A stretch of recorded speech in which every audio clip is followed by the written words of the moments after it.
Siya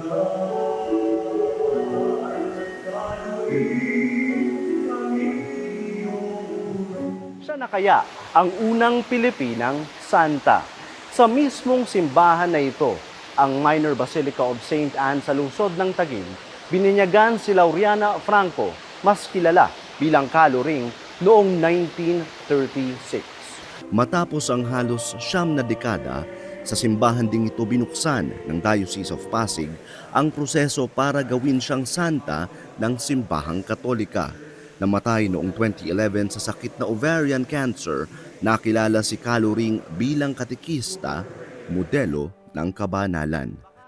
Miyerkules, August 21, pinangunahan ni Pasig Bishop Milo Hubert Vergara ang pagsisimula ng investigasyon ng Diocese of Pasig tungkol sa buhay ni Kaloring.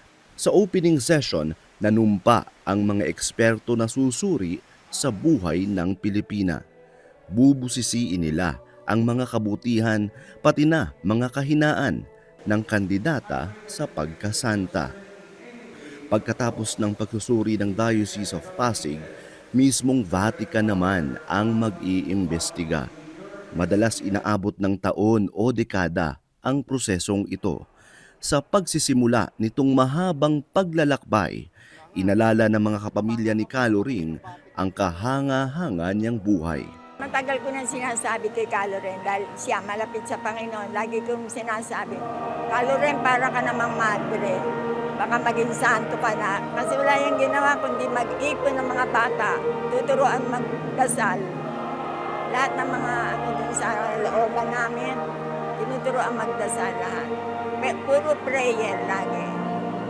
Pumupunta pa yan sa matatanda, mga may sakit.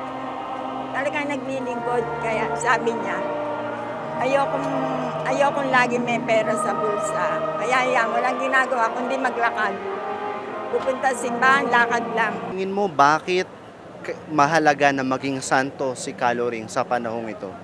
Dahil po, I think sa generation ngayon, hindi na po napopromote yung pagdadasal. Baka po iniisip ng ibang tao, hindi boring lang magdasal, wala naman yung pagdadasal.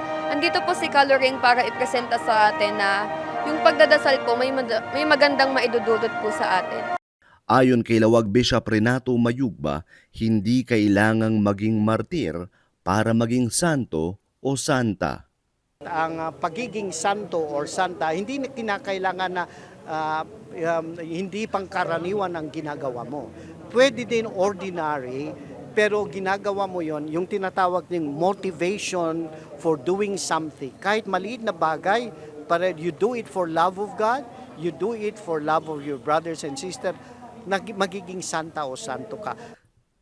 Sa kanyang homily, ipinaalala ni Pasig Bishop Milo Hubert Vergara ang ibig sabihin ng kabanalan. Kung tapat ka sa iyong asawa at hindi ka taksil, banal ka.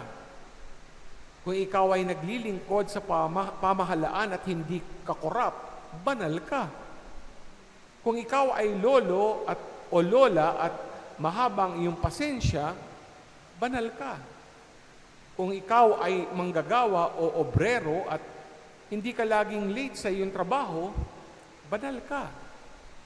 Kung ikaw ay mag-aaral at seryoso kang makatapos, banal ka.